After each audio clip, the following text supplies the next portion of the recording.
예수님이 공생의 기간 동안에 자신의 정체성을 표현한 구절들이 많습니다. 일명 에고 에이미라고 하는 그 헬라어를 표현해 놨는데 한번 그냥 보시면 되겠고요.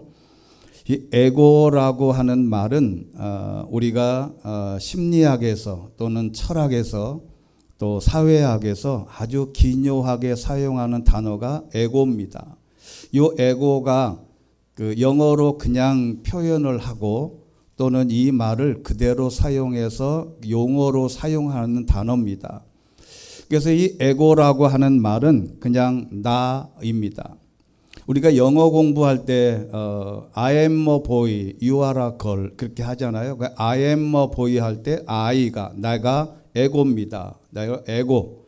그 다음에 Amy는 I am a boy 할 때 am 나는 무엇이다. 이게 존재 개념을 나타내는 에고 에이미 그러면 나는 무엇이다. 이렇게 영어 헬라어의 그 구조적인 영어 말하자면 언어 구조입니다. 그래서 헬라어를 하는 사람들에게 너는 누구냐 물어볼 때 에고 에이미 병문 이렇게 대답을 하는 거예요. 근데 이 뒤에다가 예수님께서 이 단어를 사용하셔서 에고 에이미 무엇 이렇게 한 것들이 성경에 몇 개가 있습니다. 그곳에 하나를 알아보면 첫 번째는 나는 생명의 빵이다. 근데 여기 에고 에이미 호 아르토스라 그러면 이 빵인데 이 빵은 물과 섞은 가루를 만든 음식인데 이스라엘 백성들이 잘 먹는 그냥 주식인 빵입니다. 근데 예수님께서 이 왜 빵이다 그랬냐? 나는 생명의 빵이다. 그러니까 성경의 번역은 생명의 떡이다 그랬는데 우리나라의 떡 개념은 주식이 아니고 간식 개념입니다. 그래서 빵이라고 번역하는 게 훨씬 더 좋은데 그러면 왜 예수님을 빵이라 그랬냐? 여러분 오늘 저와 여러분이 이렇게 건강하게 주예전에 나오신 것은 일주일 동안 무엇인가를 먹었기 때문에 생명이 연장된 것입니다. 여러분 일주일 동안에 나는 하나도 물도 안 마시고 나오셨다? 한번 손 들어보세요. 아무도 없습니다. 뭔가를 먹어야 돼요. 뭔가를 먹었다고 하는 증명이 오늘 저와 여러분이 한 공간에서 살아있다는 증거입니다. 그런데 예수님께서 이 생명의 빵이다라고 한 것은 우리의 육신의 몸을 연장시켜주는 도구이기도 하지만 여기서 말하는 생명, 즉 우리의 영적인 생명을 연장시키려면 예수님의 말씀을 먹어야 한다는 것입니다. 이 말씀을 먹는 것은 말씀을 듣기도 하고 성경을 보기도 하고 그래서 우리의 영적인 양식을 어떤 사람들은 마음의 양식이다 뭐 이렇게 표현도 하는데 무언가를 먹어야 우리의 영적인 건강도 유지된다 하는 것이죠. 두 번째는 나는 세상의 빛이다. 에고 에이미 토 포스는 빛인데 예수님은 빛을 나타내는 단어이면서 은유적으로 하나님의 빛, 즉 진리의 빛을 말하는 것입니다. 이 빛은 어두움과 반대 개념이에요. 여러분 세상의 모든 논리를 보면 빛과 어두움의 싸움입니다. 한쪽에서는 강도짓, 도둑질, 패악한 살인을 벌이는 사람이 있는가 하면 한쪽에서는 그것을 막고 그것을 구조하고 그것을 못하도록 막는 그 빛이 있어요. 그래서 이 빛과 어두움이 계속 공존해 가면서 싸우는데 이 어두움의 세력은 반드시 빛이 있어야 어두움이 물러간다는 것입니다. 우리의 모든 삶뿐만 아니라 누구든지 예수님의 빛이 들어오지 않으면 우리는 엉뚱한 악한 일을 할 수밖에 없다는 것입니다. 그리고 세 번째는 나는 선한 목자다. 에고 에이미 호 포이맨이라고 했는데 예수님 자신을 목자로 비유한 것입니다. 이 부분은 뒤에 가서 자세히 더 설명하고 그 다음에 네 번째는 나는 부활이요 생명이다. 예수님이 친히 나는 부활이요 생명이다. 즉 나는 앞으로 부활할 거다. 그리고 나를 믿는 자는 생명을 얻게 된다는 하나님의 약속의 말씀입니다. 연이어서 다섯 번째는 나는 길이요 진리요 생명이다. 이것은 에고 에이미 해 호도스 카이 해 알레세이아 카이 해 조예, 즉 예수님은 길이고 진리고 생명이다. 여기 알레세이아라고 하는 진리는 우리가 여러분 철학에서 아리스토텔레스나 플라톤의 책을 읽으면 거기 진리라고 나와요. 여러분 플라톤이나 아리스토텔레스나 뭐 이런 그 유명한 철학자들이 소크라테스나 그들이 지은 또는 그들 시대에 그들을 묘사하고자 쓴 모든 책은 다 헬라어로 돼 있어요. 여기에서 말하는 진리는 알레세이아라고 하는 철학에서의 진리인데 예수님 본인이 나는 진리다 이렇게 선언한 것은 그야말로 헬라 철학에 있어서는 아주 혁명적인 단어입니다. 예수님 본인이 나는 진리다. 여러분 그 진리를 믿고 진리 안에 바로 설 수 있게 되기를 주의 이름으로 축원합니다. 여섯 번째는 나는 참 포도나무다. 예수님께서 요한복음 15장 1절에 나는 참 포도나무다. 본인이 그렇게 말씀하셨습니다. 저와 여러분은 거기에 붙어있는 가지로 이해하시면 됩니다. 자, 그런데 오늘 일곱 번째 중요한 것, 오늘 나는 양의 문이다. 자, 여러분 이 그림을 한번 보시면 이 그림이 보이시는지 모르겠어요. 저기도 커지나요? 저기 보면 사자문, 거기 양문이라고 되어 있지요. 이게 뭐냐면 이게 예루살렘 성곽입니다. 우리가 보통 옛날에 우리나라에도 서울시가 이렇게 있으면 서울시로 들어오는 남대문, 동대문, 숭례문 이렇게 있어서 그 문을 들어와야 성곽 안으로 들어와요. 그런 것처럼 주변에 있는 다메섹문, 헤롯문, 세문, 욥바문, 시몬문, 분문, 동문을 우리가 베데스다 연못이 있던 미문이라고도 하잖아요. 그 문이 여기가 있는 바로 이 양문이 무엇이냐에 따라서 그래서 이 양문은 이렇게 생겼습니다. 지금도 이렇게 만들어져 있는데 이 양문이 뭐 하는 곳이냐면 이스라엘 백성들이 예루살렘 성전에 와서 제사를 지낼 때 거기 염소와 양과 소홍아지를 끌고 그 문으로 들어와요. 그런데 다른 출입구들은 사람이 오고 가고 여러 가지 들어오는 문이 있는데 그 양의 문은 오로지 양만 들어올 수 있어요. 즉 양의 재물을 가지고 온 사람만 사람하고 양하고 같이 들어오는 거예요. 근데 그 문으로 왜 그러냐면 우리가 상식적으로 생각해 보면 양과 염소, 송아지가 그냥 우리가 보통 요즘에는 남자들도 얼마나 많은 사람들이 강아지를 끌고 다니는지 몰라요. 그 어제도 이제 운전하면서 이렇게 가는데 그 남자분이 안 피하는 거예요. 강아지를 끌고. 그래서 저 사람이 왜 안 피하나 가만히 봤더니 강아지가 똥을 싸는 거예요. 그래가지고 그거를 휴지를 꺼내서 봉지에다가 그걸 담아서 다 담아가지고 옮기시더라고요. 제가 속으로 대단하다. 저렇게 똥을 이 개똥을 저렇게 정성스럽게 치운다. 여러분 양과 염소가 들어올 때 이러한 오물들이 얼마나 많겠어요. 그래서 문을 정해놓지 않으면 사람들이 다니는 문으로 만들어 놓으면 사람이 밟고 지나가기 때문에 이 문은 양만 지나가도록 만들어 놓은 문인데 예수님이 여기에 아이디어를 얻으셔서 예수님이 말씀하신 거예요. 나는 양의 문이다. 양의 문이라는 것은 우리가 요한복음 10장 7절에 있는 말씀대로 나는 그냥 양의 문이다. 이 말은 양의 문은 이런 영적인 의미가 있습니다. 예수님은 하나님께로 나아가는 바른 길은 다만 예수 그리스도 이외에는 없다. 예수 그리스도를 통하여서만 구원에 들어갈 수 있다는 것을 상징해 주는 또 그 대속물로 하나님의 말씀으로 이렇게 은유적으로 말씀한 것입니다. 여러분, 양과 가장 가까운 종교가 기독교인데 힌두교는 소입니다. 그리고 여러 종교들마다 상징하는 그게 있는데, 자, 그러면 왜 우리 성도들을 양으로 규정했을까?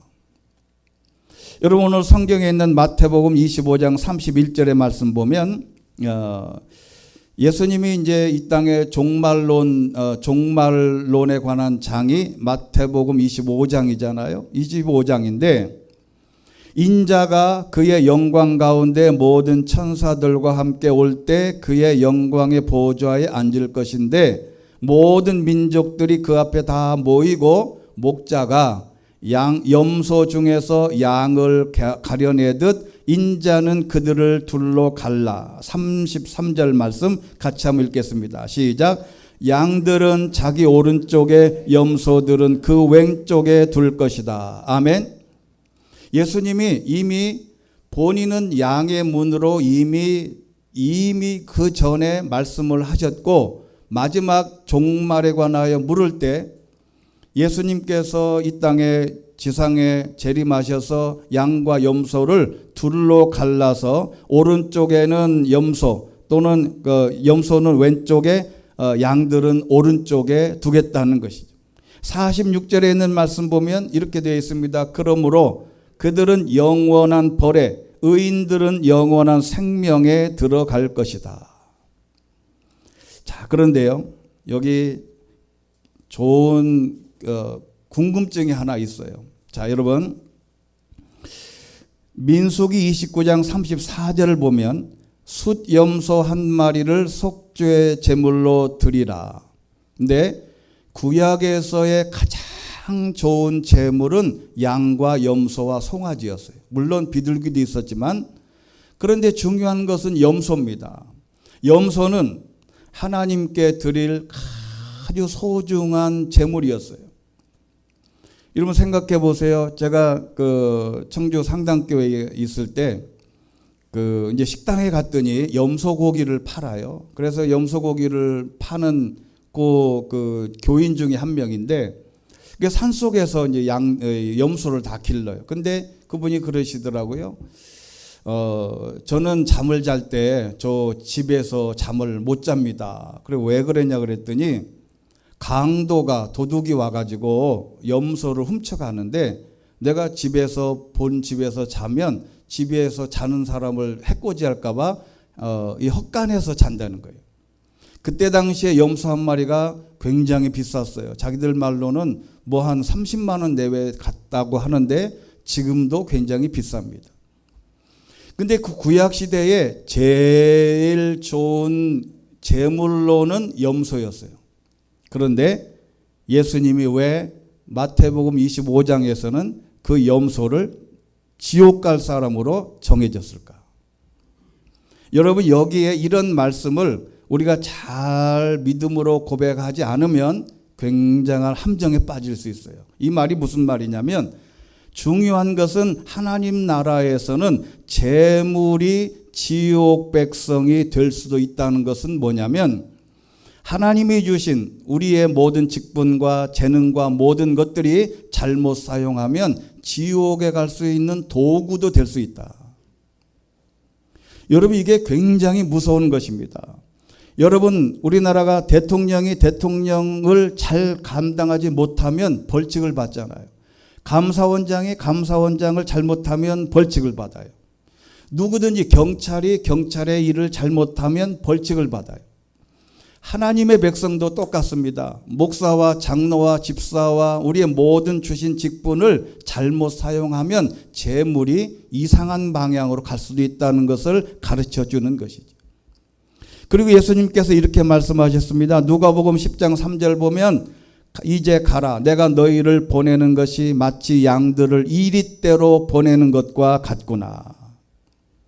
여러분, 이렇게 예수님이 우리의 성도들을 이렇게 양으로 묘사한 것입니다. 자, 그런데 성경을 보다가 조금 민망한 또 조금 당황스러운 구절이 있어요. 이게 뭐냐면 성도를 양으로 세상 사람들은 이리떼로, 여기 이리떼는 늑대입니다. 늑대가 이리예요.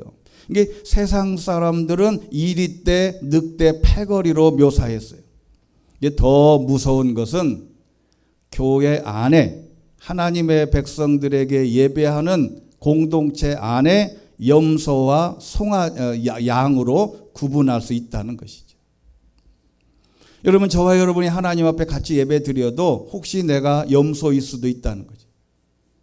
여러분, 내가 예수 믿고 예배 드린다고 해서 다 양이 되는 것은 아니라는 이 불편한 진실을 우리가 받아들이고 나도 양이 될 수 있도록 부단히 노력하고 믿음으로 고백해야 되는 줄로 믿습니다. 그래서 11절에 있는 말씀 보면 이런 모든 과정을 거쳐서 나는 선한 목자다.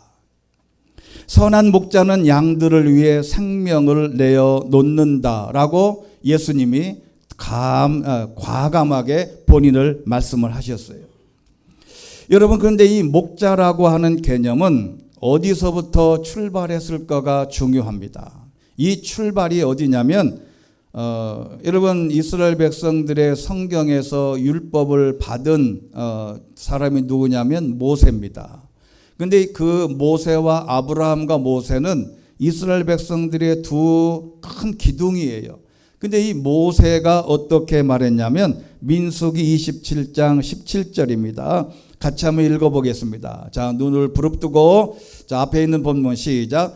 그가 그들의 앞에서 나아가고 들어오게 하시며 또한 그가 그들을 데리고 나아가고 데리고 들어오게 하셔서 여호와의 회중이 목자 없는 양떼처럼 되지 않게 해 주십시오. 아멘. 이것은 모세가 하나님 앞에 기도한 내용인데 성경에서 처음으로 하나님과 우리의 성도들을 목자와 양으로 규정한 본문이 여기입니다. 그래서 여기에서 모세가 한 말이기 때문에 이스라엘 백성들에게는 굉장한 거기에 의미가 있어요. 그래서 모세가 기도할 때 목자와 양으로, 물론 그들은 이렇게 목양을 많이 하기 때문에 비유한 것이지만 이렇게 개념을 설정했는데, 그리고 그 다음에 제일 중요하게 등장하는 사람이 우리가 잘 알듯이 다윗입니다. 이 다윗은 시편 23편 1절에 여호와는 나의 목자시니 내가 부족함이 없으리로다. 여기 본문 보면 여기 내 개라고 되어 있지요. 이게 내 가가 아닙니다. 여러분, 여기 내 가하고 내 개는 이거는 비유할 수 없는 차이가 있어요. 이게 영어로 표현하면 정확한데 내 가, 내 개. 어떤 사람은 우리가 보통 설교할 때 보면 어떤 목사님들이나 누구도 인용할 때 보면 내가 부족함이 없으리로다 막 이렇게 얘기를 해요. 그러면 뇌에 계속 귀에 거슬리는 거예요. 여기 내 개라고 하는 것은 무슨 차이냐면 여호와는 나의 목자시니 내게 부족함이 없는 목자라는 말이에요. 내가 부족한 게 아니고 내게 부족함이 없는 목자라는 것이죠. 여러분 이해하시나요? 제가 말주변이 없어서 이게 중요한, 내가 부족한 게 아니고 내게 부족함이 없는 아버지, 내게 부족함이 없는 어머니, 내게 부족함이 없는 부자인 아버지, 그 개념이란 말이죠. 그러면 나도 부족한 것이 없게 되는 그 다음 차원이지 내가 처음부터 부족함이 없는 게 아니에요. 하나님은 항상 부족함이 없는 목자가 되시는 줄로 믿습니다. 그 하나님을 우리가 믿음으로 잘 고백을 하면 나도 부족함이 없는 상태로 발전하는 것이죠. 근데 내가 부족함이 없는, 예를 들어서 아버지가 1000억 대의 재산이 있는데 이 아들이 잘못하거나 아들이 시원찮으면 안 물려줘요. 아버지는 부족함이 없는 아버지지만 아들이 시원찮으면 아들에게는 역할을 말하자면 재산이 안 넘어간다 이 말이죠. 그래서 이 목자라고 하는 것은 라라고 하는 히브리어인데 이 말이 방목하다, 지키다, 뜯어먹게 하다, 그런 뜻이 있는데 제가 성경을 보다가 또 원어를 깊이 살펴보다가 중요한 뜻이 뭐냐면 여기 친구가 되다라는 뜻이 있어요. 자, 이런 뜻을 보면 예수님도 본인도 내가 너의 친구다 그랬잖아요. 여러분, 하나님이 어떤 신의 영역이 있는 사람이 우리에게 와서 나는 너의 친구다라고 말하는 신은 세상에 하나도 없어요. 하나님만이 이렇게 표현한 것입니다.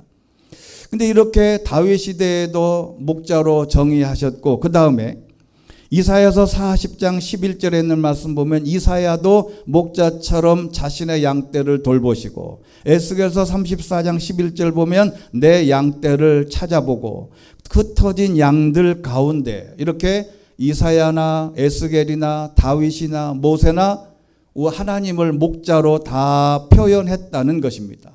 자, 그러면 필립 켈러라고 하는 유명한 신학자가 있는데 목사님이시고, 이분이 Shepherd Looks and Psalm 그 다음에 23, 즉 시편 23에서 본 목자라고 하는 유명한 책이 있어요.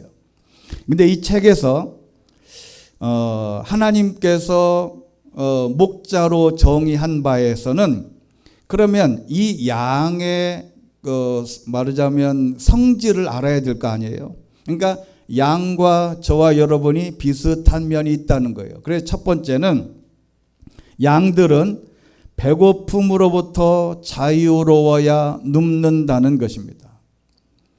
여러분, 우리가 몸도 여러분 배고프면 잠이 안 온다 그러잖아요. 배고프면 잠이 안 와요. 뭔가를 잔뜩 먹어야 먹으면 또 너무 졸려. 그래서 그 음식을 찾으려는 욕구를 느끼는 한 이 양은 절대로 눕지 않는다는 것이죠.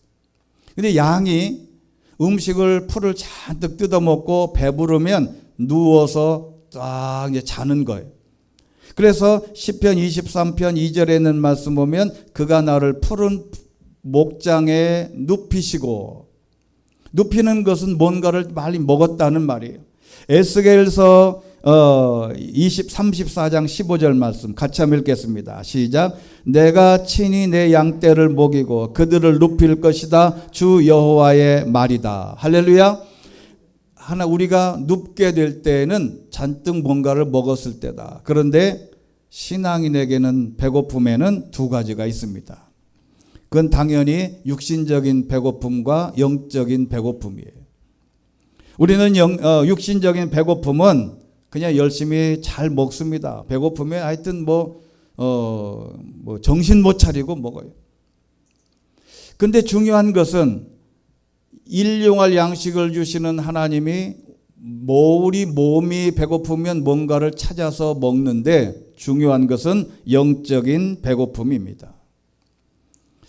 여러분, 영적인 배고픔, 내가 뭔가를 하나님께 예배 드리지 않았는데도 전혀 삶에 이상이 없고, 내가 예배를 소홀히 했는데도 우리의 삶에 전혀 어려움이 없고, 내가 예배를 하지 않은데도 내가 예배를 드려야 되지 않을까, 이런 마음에 이런 욕구가 갈급함이 없다는 것은 이미 그 영적인 상태는 제로 상태예요.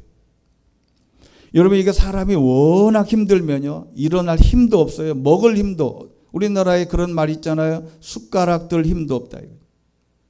이게 영적인 갈급함이 내 마음에 내가 기도해야지, 이런 영적인 갈급함이 솟아나게 되기를 주의 이름으로 축원합니다.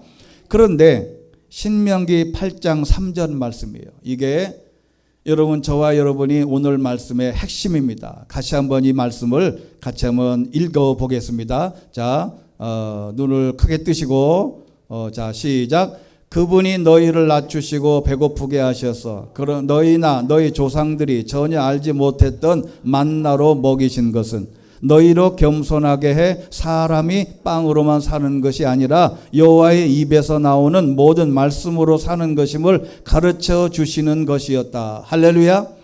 여러분, 이게 무슨 말인지를 오늘 철저하게 믿음으로 깨닫고 고백을 해야 돼요. 이게 무슨 뜻이냐면 이런 뜻입니다. 여러분, 이 말씀은 하나님이 이스라엘 백성들에게 광야에서 농사도 짓지 않고 만나를 풍성하게 아침마다 내려주셨어요. 내려주신 이유가 뭘까? 내려주시는 것은 너희들이 육신적인 배고픔, 먹는 것에 신경 쓰지 말고 하나님의 말씀에 영적인 일에 신경 쓰라고 주신 것이다. 여러분, 내가 지금 하나님 전에 하나님의 말씀과의 관계에서 저와 여러분에게 좋은 집 또는 먹거리 또는 하나님이 주신 재물, 건강, 이 모든 것을 다 주신 이유는 딱 하나예요. 하나님의 말씀에 집중하라고, 그거 신경 쓰지 말고 하나님의 말씀에 집중하라고 주신 거죠. 내가 건강한 몸이 있는데 이 몸이 죄의 도구로 쓰이면 안 된다는 것이죠. 내가 이 건강을 주셨으면 하나님 전에 나와서 예배하는 일에 최선을 다할 수 있도록 내가 걸을 수 있는 힘만 있어도 주의 전에 나와 내가 순교하겠다는 바로 그 건강, 물질, 모든 것이 마찬가지죠. 나에게 주신 모든 것이 영적인 일에 신경 쓰라고 주신 것임을 믿음으로 고백할 때 우리의 믿음이 더욱더 하나님의 놀라운 역사가 이루어지게 되는 줄로 믿습니다.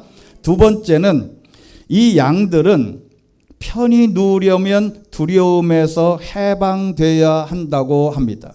그러니까 늑대나 일이나 주변에 누가 막 부시럭대거나 하면 이 양들이 두려움으로 해방돼야 눕게 되는 그 마음의 평안이 있다는 것이죠.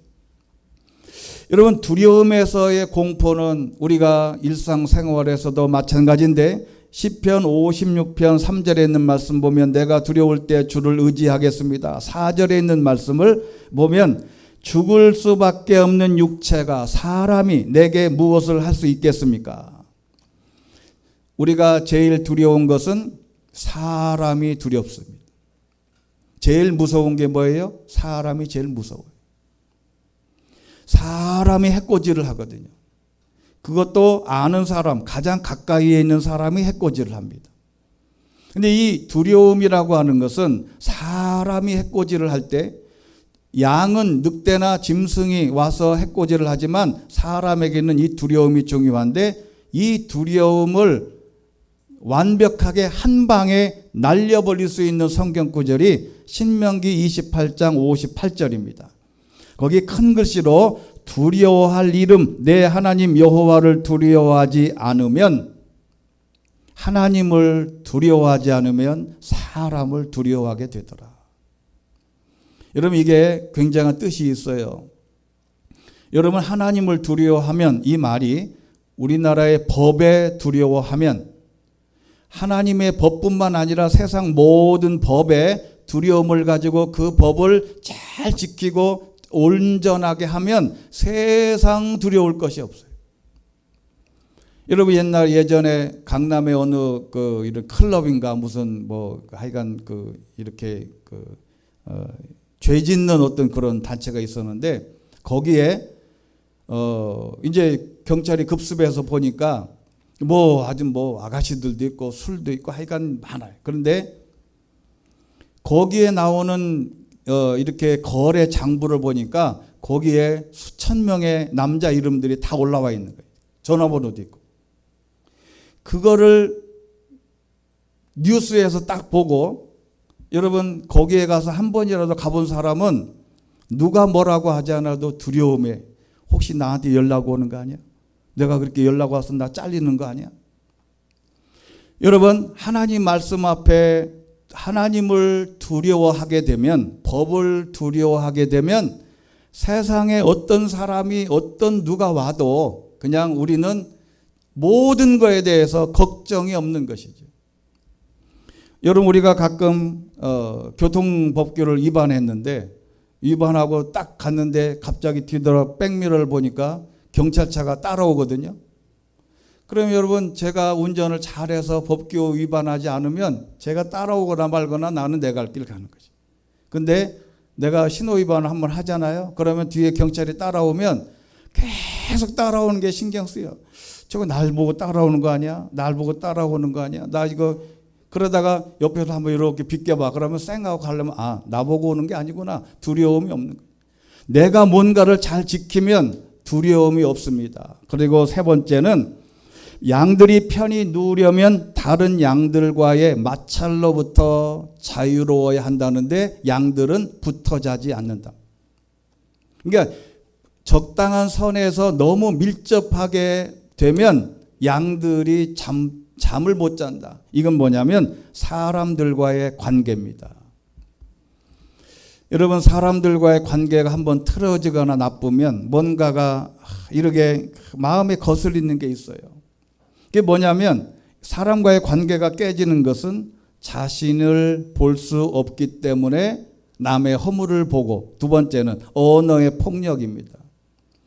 여러분, 아내와 남편 사이에서도, 자식과 부모 사이에서도, 또는 직장 생활에서도 언어 폭력 때문에 관계가 깨지고, 세 번째는 거짓말 때문에 깨집니다.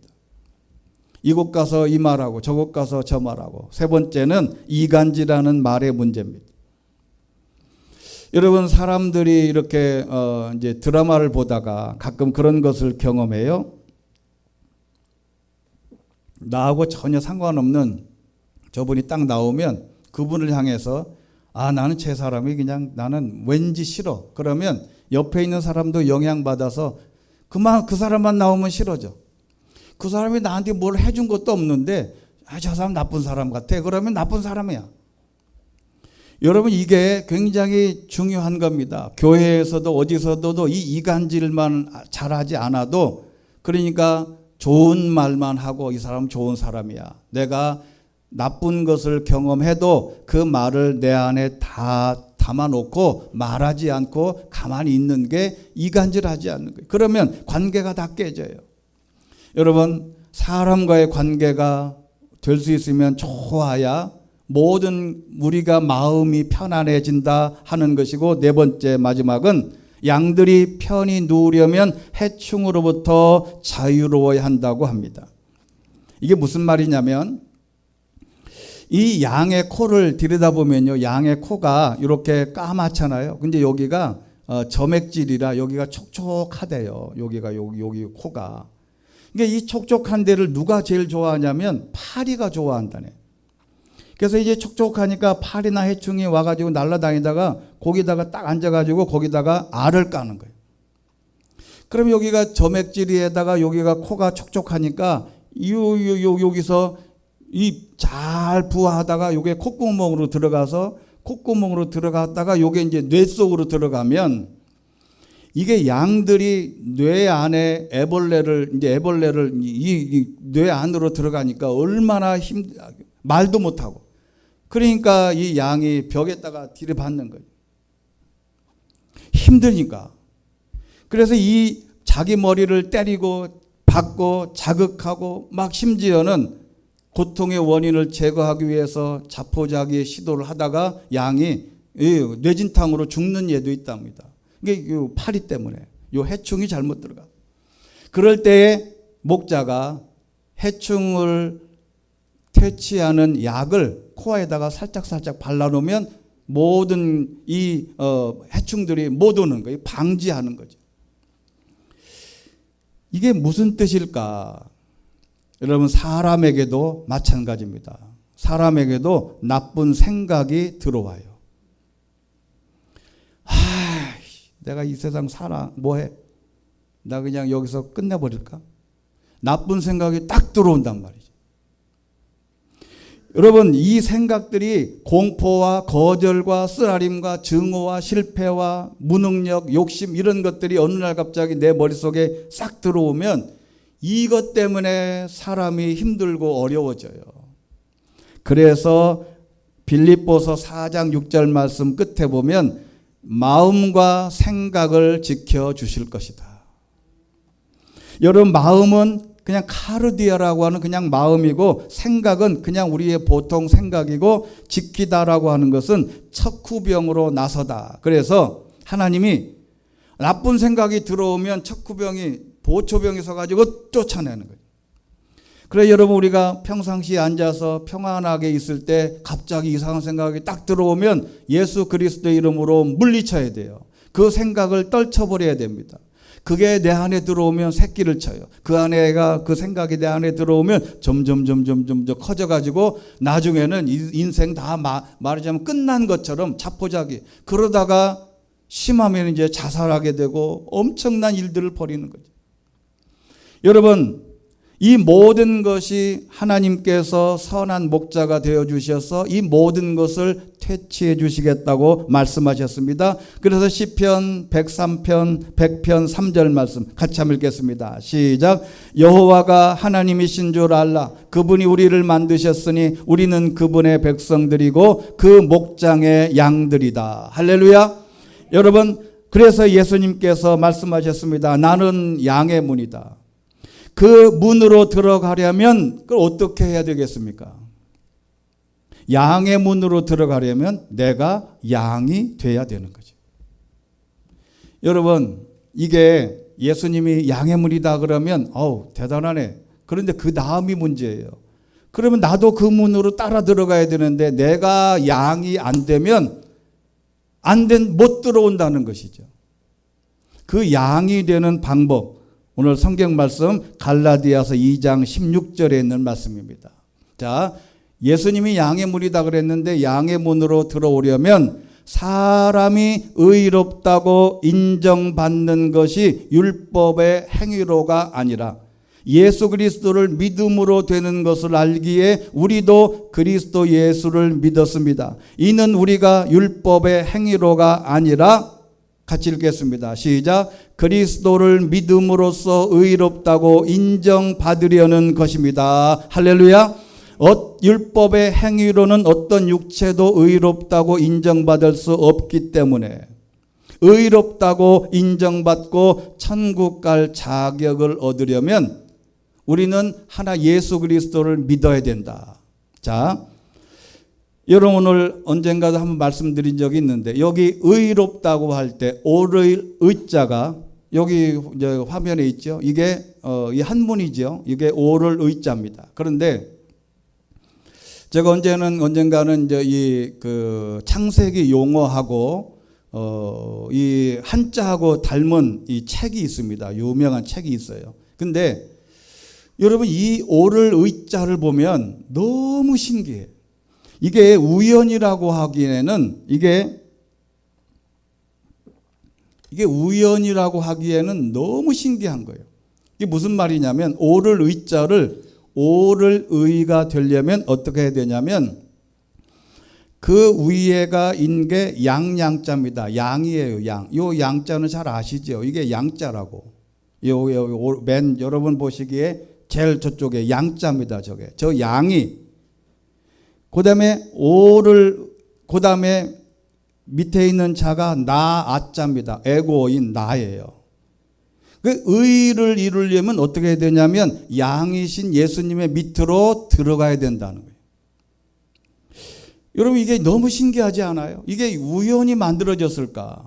그래서 창세기에 이 한문을 연구하는 사람들을 따르면 창세기를 이 한자를 처음 만든 사람들이 그쪽에서 넘어오지 않았을까? 옛날에. 그러니까 내가 양 밑으로 들어가는 게 오를 의가 되고 예수를 믿는 것이 돼서 이 의롭다고 인정받는 사람이 양의 문으로 들어갈 수 있는 축복의 문이 열린다는 것이다.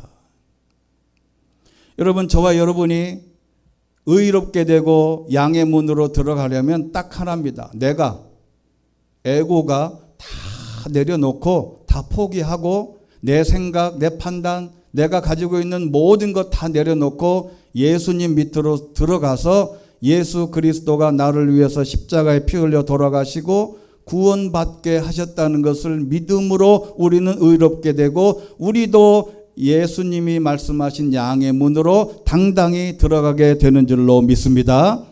그래서 양의 문으로 들어가서 구원받으려면 내가 자신이 자아가 진짜 예수님 밑으로 들어갈 때 실행되는 것입니다. 예수님을 교회를 50년 다녔다고 중요한 게 아니에요. 내가 나를 포기하고 나의 모든 것을 다 포기하고 예수님 밑으로 납작 엎드려서 들어갈 때만이 의롭게 되는 것이고 구원의 문, 양의 문으로 들어갈 수 있게 되는 것입니다. 오늘 이 말씀의 의미를 깊이 되새기고 모두 그리스도를 믿음으로 의롭다 인정받으시고 양의 문으로 들어가 천국 백성 되시기를 주의 이름으로 축원합니다. 전능하시고 자비로우신 하나님 아버지, 이 땅에 살아가면서 예수님께서 나는 양의 문이다. 그러면 우리도 양의 문으로 들어가려면 어떻게 해야 될까? 예수 그리스도를 믿음으로 그 양의 문으로 들어갈 수 있는 자격을 얻는다 말씀하셨습니다.